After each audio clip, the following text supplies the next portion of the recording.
How's it going, guys? Welcome to another Miscellaneous Monday. Today, we are going to talk about some tips and strategies that led me to top the 2016 Architecture Licensure Examinations.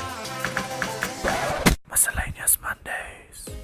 Okay, so for those of you who may not know, I don't really mention this that much in my videos, but I was a top-notcher in the 2016 Architecture Licensure exams here in the Philippines. I was actually lucky enough to gain the top 5th spot, which surprised me since I wasn't really the smartest person when I was in college. I actually failed a few of my subjects when I was in first year and then a couple more when I was in second year. Most of them were math subjects. Anyway, that's why I wanted to make this video, is to inspire those of you guys out there who are having a hard time at school and who are thinking about giving up, and to prove that just because you suck at something at first doesn't mean you will suck at it forever.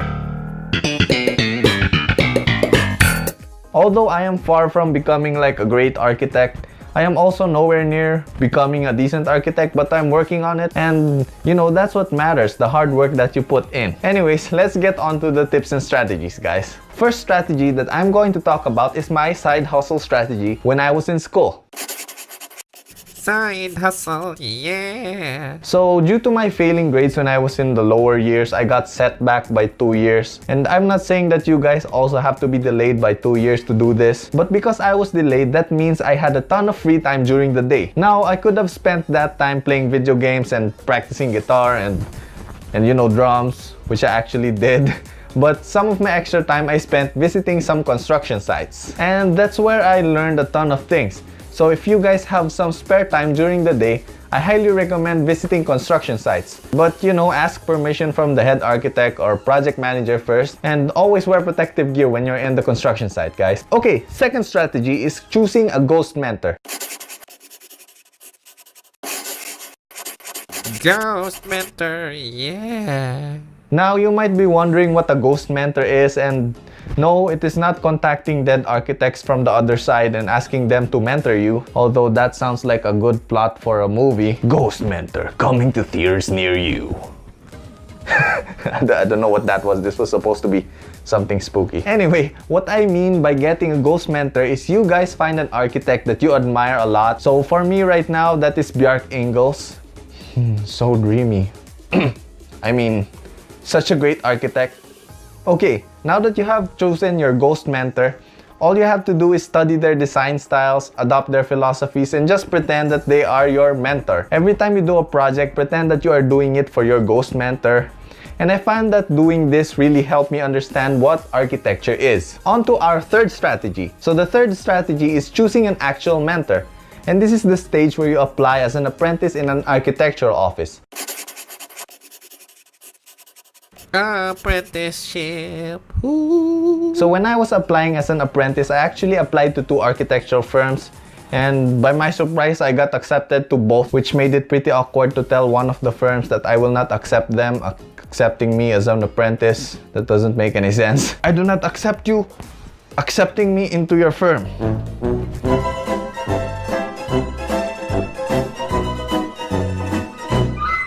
Yeah, so you guys might say that I am an expert when it comes to applying. Not really. Anyways, I was super surprised that I got accepted because all I did was bring my architectural portfolio and a resume or a curriculum vitae, which brings me to today's sponsors, up2career.com. Up2career.com is a great website that provides hundreds of templates such as resumes, cover letters, invoice templates, and calendars. I personally love their resume templates because back when I was applying at an architectural firm, I didn't have access to a resource like up2career.com, and I had my own resume which looked very unprofessional and took a lot of time to make. But with up2career.com, it just takes a few minutes. You guys get a ton of resume templates you could choose from. You could go from the creative look to the professional look or the classic look.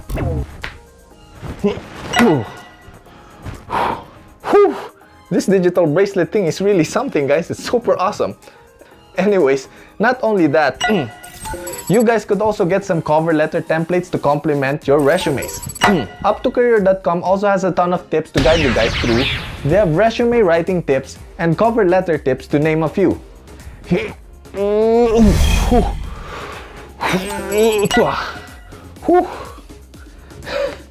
That's tiring stuff. So if you guys are interested in upping your resume and cover letter game, click on the link in the description below to subscribe for 1 month and get another month for free. So that's like 2 months for the price of 1 month. Yeah, master of math. Anyways, back to the video. So as I was saying, getting a good architectural firm to apprentice in is crucial, since here is where you will learn a ton of real-world applications of the theories that you have learned in school. So when choosing a firm to apply in, make sure that you look at their architectural style and philosophies, and that those match with your own styles and philosophies. So for example, you're into modern and minimalist architecture, go for a firm that does that type of architecture. Or if you're somewhat interested in creating high-rise buildings, apply in a firm that does those things. And while apprenticing, make sure that you balance work with learning. When I was an apprentice, I made it to a point to learn a new thing every day. Don't be afraid to ask your mentors or your seniors about things you are curious about. Just make sure your questions are about architecture. So, what do you think about the Star Wars prequels? Okay, now to strategy number 4. This is probably the one most of you are waiting for. My board exam review routine.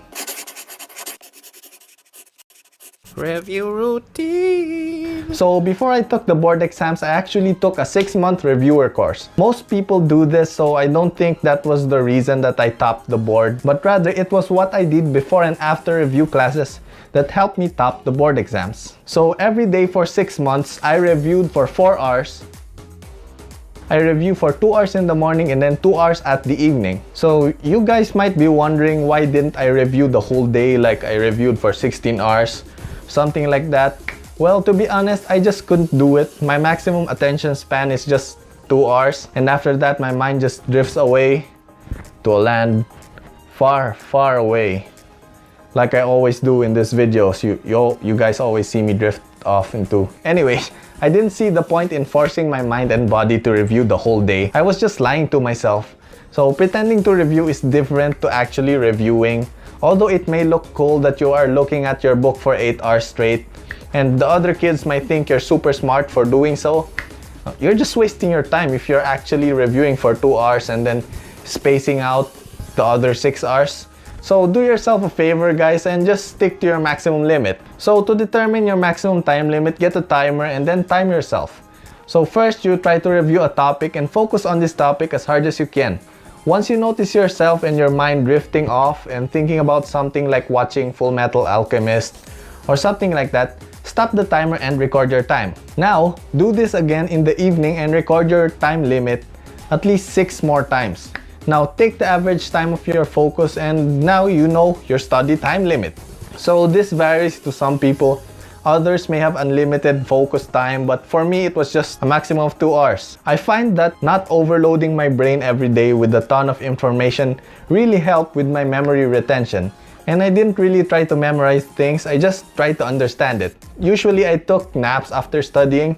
This helps your brain process the information you just ingested and helps you retain the information longer. Another thing I like to do was, I was going to review a bunch of stuff and then after reviewing it, I wrote what I could remember onto small index cards and sometimes onto any random piece of paper.